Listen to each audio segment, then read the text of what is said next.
don't know about you guys, but I am getting tired of all this stupidity. I realize the news cycle's been a bit slower lately, which, that tends to be the case during the middle of the summer, but have we really become so sensitive in this country that three little words become headline news? Really?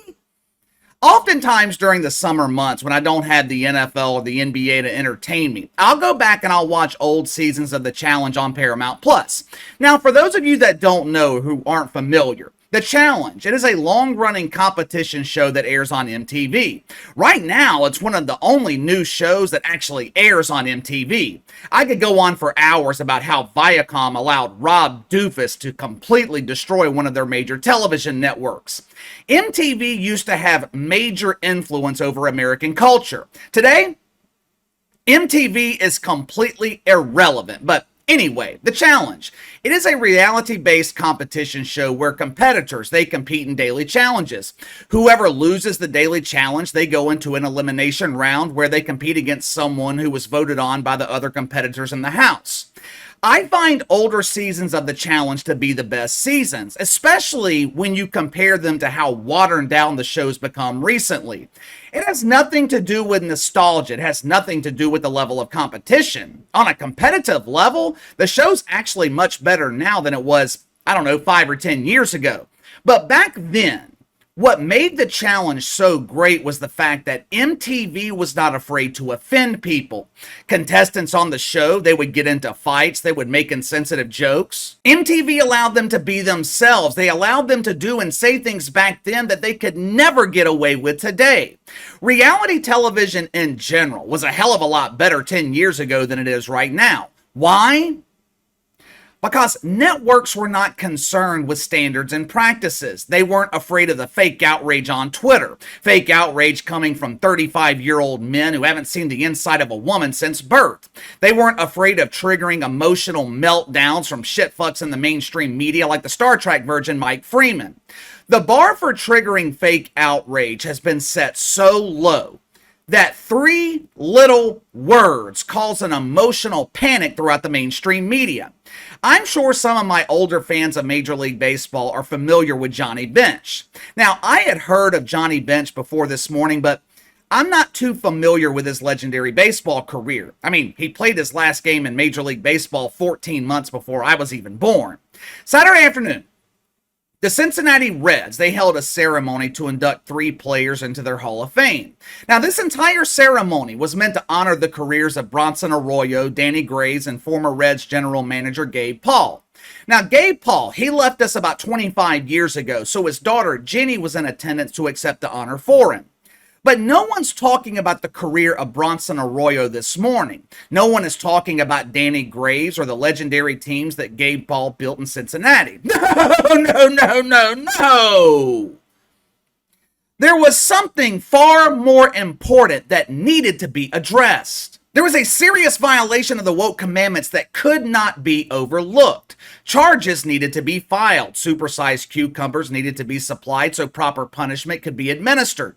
During the ceremony, Pete Rose, he was sharing a story about Gabe Paul, which, by the way, I think it is absolutely hypocritical that Pete Rose is not in the Baseball Hall of Fame. For decades, this dude has been demonized for gambling. For decades, Major League Baseball has pretended that gambling is no bueno. Yet for some reason, they gladly accept money from 3 online sports books. They demonized Pete Rose for gambling 30, 40 years ago, but it's okay for Major League Baseball to accept sponsorships from DraftKings and FanDuel. Somebody make that make sense. But anyway, Pete Rose, he is sharing a story about Gabe Paul at the ceremony Saturday afternoon.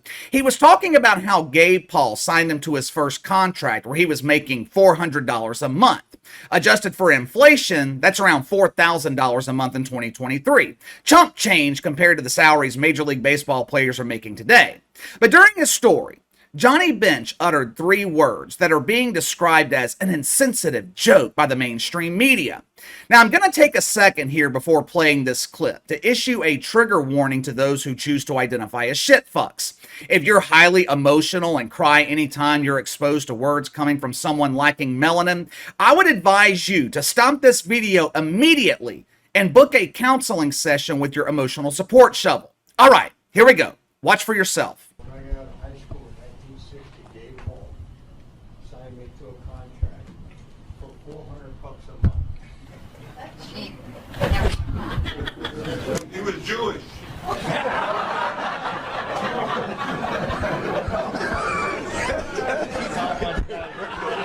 Anytime I see fake outrage over something like this, I try to at least be objective. I try to understand the fake outrage. I try to see if there's any justification for the emotional outburst. I look at two things: context, intent. Do I think Johnny Bench was intending to be offensive? Do I think he was showing his inherent mythical racism? No. You heard it yourself. Someone in the audience made a remark about the Reds being cheap with the first contract given to Pete Rose. Johnny Bench made a joke about Gabe Paul being Jewish. The best jokes, they have an element of truth to them. What is one of the flawed stereotypes when it comes to people who are Jewish? They're careful with their money. Call it cheap, call it frugal, whatever the fuck. I actually think it's a compliment instead of a negative connotation, negative stereotype. You know what most millionaires have in common? They're cheap. They're careful with how they spend their money. As you saw in the clip, there was laughter from a lot of people in the audience. A lot of the people sitting on stage laughed at the joke. Was it insensitive? Sure. Could it be described as inappropriate? I mean, I guess, but most jokes are. That's what makes them funny. They're inappropriate. We have always had this unspoken understanding as a society that it's okay to make jokes. Johnny Bench wasn't trying to diminish the legacy of Gabe Paul. He wasn't trying to take away from the Reds honoring him. The dude made a joke. What I find so ironic about this, the same media who claims to be outraged over this joke, it's the same media that never supports Israel. The media pretends to fight against anti-Semitism when it's convenient for them. When fighting the good fight happens to fit their twisted narrative, the media is all about combating anti-Semitism. But when it's time to support Israel, one of this country's greatest allies, the media exercises their right to remain silent, or they're outspoken and on the other side. They're fighting against Israel. After the ceremony, Jeannie Paul, she was interviewed by Fox News. They asked her about the joke by Johnny Bench. Now, obviously, they wanted to know if she was offended. Matter of fact, Johnny Bench approached her afterwards just to check on her, ask if she was offended by the joke. Jeannie Paul claimed that she didn't hear the joke. Okay. But even after she found out about it, after the fact, Jeannie Paul wasn't bothered. She wasn't offended. She wasn't expressing her fake outrage. So why is this a story? Why is this headline news on every mainstream media outlet this morning?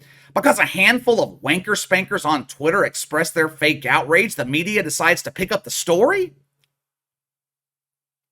I don't get it. I don't understand. If Jeannie Paul wasn't offended, why in the hell would Peter Beater on Twitter be offended?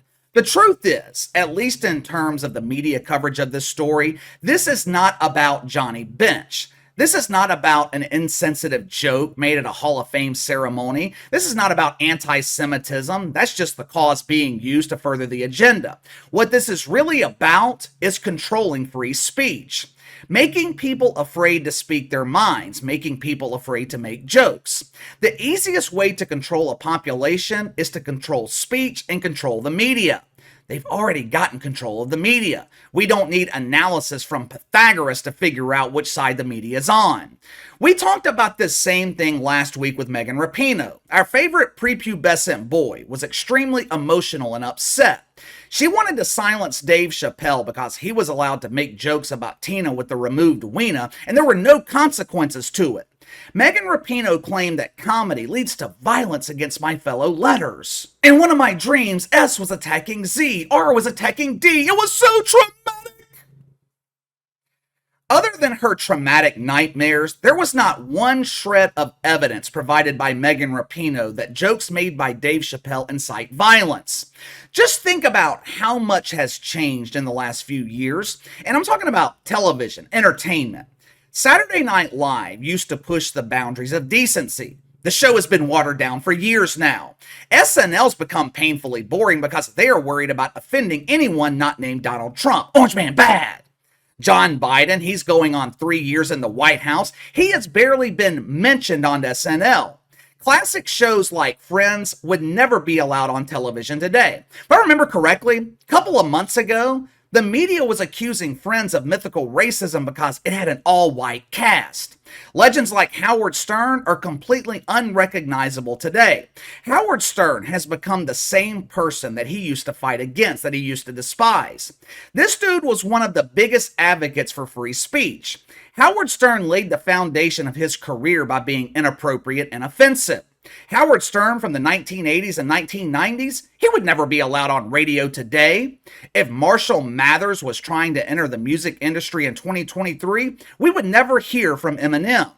Chris Rock, Artie Lang, Norm Macdonald. The list goes on and on. Legends in their field who would never have a career today. You tell me, which system is better? The system where everyone is allowed to speak freely and to hell with you if you're offended? Or the system where everything is watered down, everyone plays it safe, and no one is offended and no one is entertained? Give me your thoughts. Johnny Bench, demonized by the mainstream media because he made an insensitive joke. Would you call this joke insensitive, or was this someone busting the balls of a man that he respected? You let me know. Sound off in the comments below. Make sure to like and subscribe. Click the notification bell to receive all notifications from the channel. Best way to contact me is by email at btlkc84@gmail.com, KC_BTL84 on Twitter. I'll see you guys later.